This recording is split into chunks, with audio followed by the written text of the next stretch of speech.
The localization process of a game can be quite complicated. A lot of different things can happen, such as translating to a specific language being one aspect of the localization process, or there will be many different changes that occur, and as a result, stuff can be lost in translation. Yeah, I know, haha, funny pun that was there, but if there's something interesting when it comes to games, though, is the Kirby series. Now, the Kirby series tends to usually be unchanged. It's interesting because we tend to see food items from the Kirby series, whether it be rice balls, whatnot, that will still be in the series, whereas that stuff hasn't been changed per se. In fact, there's some other aspects of the Kirby games I'm a little surprised that were still in there, whether it be lore or maybe tends to be graphic content that I won't spoil for some other games. Overall, yeah, Kirby has tended to remain the same when it comes to the localization process. However, there is one glaring aspect that you can see right on the front of Kirby games before you even play them, and that's particularly for the North American audience, being Kirby just looks heckin' angry. So at the beginning, there wasn't too much with Kirby. He was monochrome, he didn't have necessarily color, so as a result, Nintendo was like, yeah, it doesn't really matter too much what we do about this. But back then, there was a bit of a stigma between boys and girls. It was like, uh-oh, pink, we don't like that, that's kind of concerning. So they had to do something to be able to make Kirby be more appealing to boys and a wider audience, rather than saying, oh, we don't want to make Kirby shut off for not hardcore gamers and stuff like that. And new information was revealed by Nintendo's localizer, Leslie Swan, and she had this to say. In the early days, there wasn't very many young girls playing video games. A puffy pink character for boys who were trying to be cool just wasn't going to get the sales that everybody wanted. Back then, when we were first launching those games, it was on the Game Boy, black and white, right? So we didn't care about the color.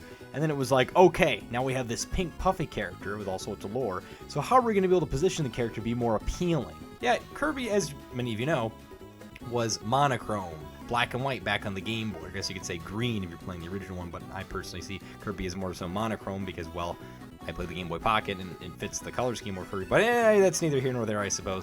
But yeah, so definitely Kirby didn't have, too many means to inquire. It was too complicated. He was a very simplistic being. There wasn't really any lore too much. It was just a very simply thing of like, hey, bad guy, Kirby's got to go save the day, that kind of fun stuff.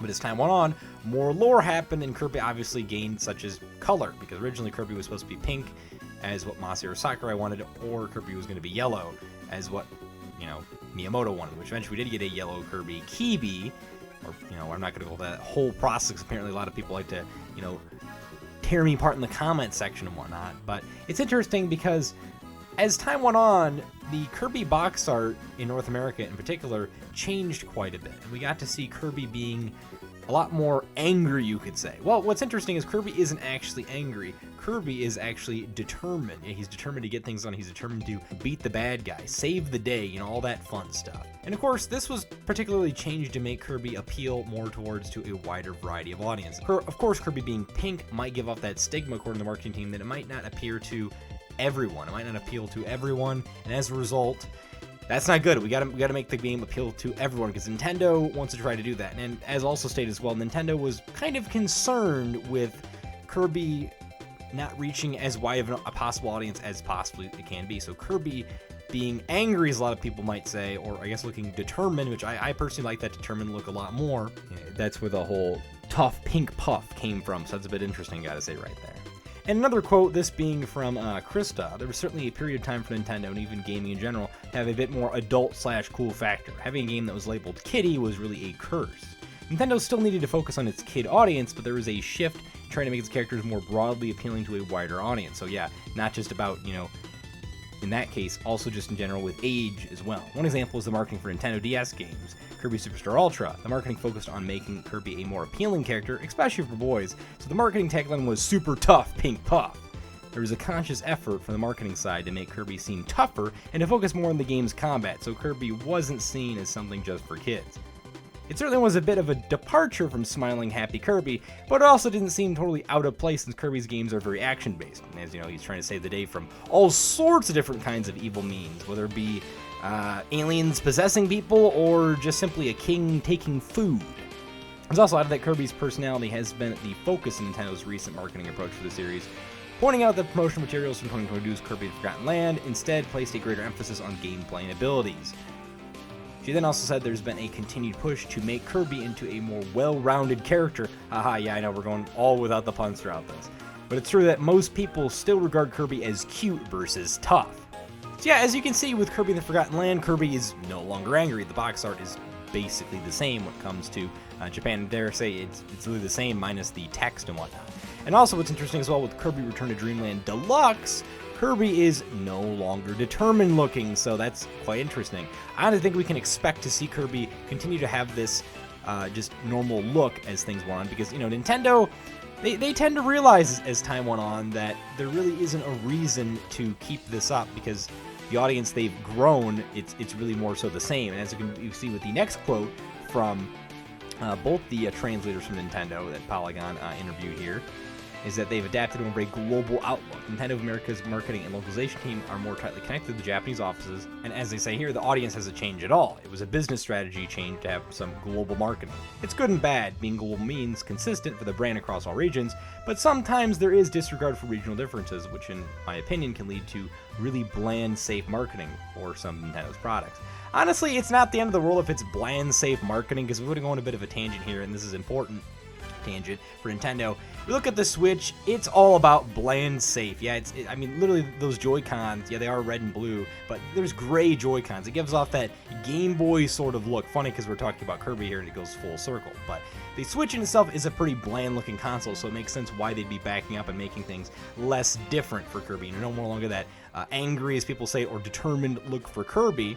And it honestly probably saves Nintendo money as well. We don't need to go out of the way to make entirely new art for Kirby. They just really feel as though that probably wasn't an unnecessary change early on, but it was a smart one for at the start, because, you know, who knows if that necessarily would have sold less units for Kirby. I do wonder, obviously you can't really do this so much because, well, it's life and you can't just like go out there and experiment with things. There is ways to experiment, but I do wonder how well Kirby games would have sold if Kirby didn't have that angry, determined look on the box art. I probably should stop saying angry, because by now people are gonna be like, actually it's determined in the comment section. But yeah, but though when you look at the Switch, it's interesting. It really is the definition of bland, because it literally has no themes, no music. It's got a web-based browser on the eShop that lags like all heck, so it's interesting. And also, if we look at other Kirby titles on the Switch, such as Kirby Dream Buffet, Kirby doesn't look determined. Now, Kirby Fighters 2, however, he does look that way, and I guess that makes sense considering it is more of a fighting action-based game, so I think that's entirely, you know, feasible in that case. But Kirby Star Allies, though, Kirby's looking a whole lot happier now. He's not looking ticked off about whoever the heck stole his 9 o'clock cake, and he's, you know, just really ticked off. He's got to go get some coffee, and well, I guess in this case, the coffee wasn't taken from him. He's doing fine. He's doing good now. He's doing all well-rounded, as we've been saying over and over in this. But yeah, so let me know what you think down below about Kirby being less angry now, being more generalized. He's having a similar art. Is that going to bother you? Do you miss the old time? Do you remember? Let me ask you this: Did it appeal to you that Kirby was determined looking, or as a lot of people said, angry? Did that make you want to buy a Kirby game? For me personally, though, as being a Kirby fan for many years from the Kirby's Adventure series, I don't really think it bothered me. I didn't really care for that. I just cared about the cool gameplay. Like, I saw Kirby, it was really cool checking out the enemies and absorbing the copy abilities, as also what the translator said here as well, or the localization team, I should say, marketing/localization team. They really just want to focus on Kirby's abilities now. I think that's an absolutely smart move, because as someone who enjoys the games, I enjoy them for all the cool abilities that Kirby can do. You know, Kirby in the Forgotten Land, of course, has just a treasure trove, a swath of all kinds of things to do. You've got mouthful mode, of course, Cone Kirby, you know, all kinds of cool stuff you can do in that game, and I think that's the important thing. Rather than also just focus on the copy abilities, you've got this whole new spectrum of just stuff you could do with Kirby, so it's very smart to be focusing on those aspects rather than I guess you could say, judge a book by its cover, because there are a lot of people that judge a book by its cover out there. I mean, believe me, I get a lot of people with my thumbnails that be saying, what's with this? This is crazy. You know, I guess also with the titles as well, but yeah, a bit of marketing 101 as someone who's taken a bit of background on that, so I certainly can relate with this. Yeah, let me know what you think down below. Is this going to bother you that Kirby's changed now? Do you think we're going to continue to see Kirby have a, you know, less determined approach, a more generalized approach across the board? I think that is the case since Nintendo's playing it safe, since, as you can see with the Wii U and whatnot, and the GameCube era, Nintendo was not playing it safe. They're doing things pretty crazy, pretty out there, and I did like that about the old Nintendo. But as you can see, it is working out quite a bit for Nintendo playing it safe, since, well, the Switch has sold quite a bit. It has become the best-selling console in North America. It's about to become the best-selling console in the world eventually, but he's got to beat those PS2s. With that being said then, though, hope you have a great rest of your night, day, time zone, and of course, don't forget to steel yourselves. And remember, be determined like Kirby.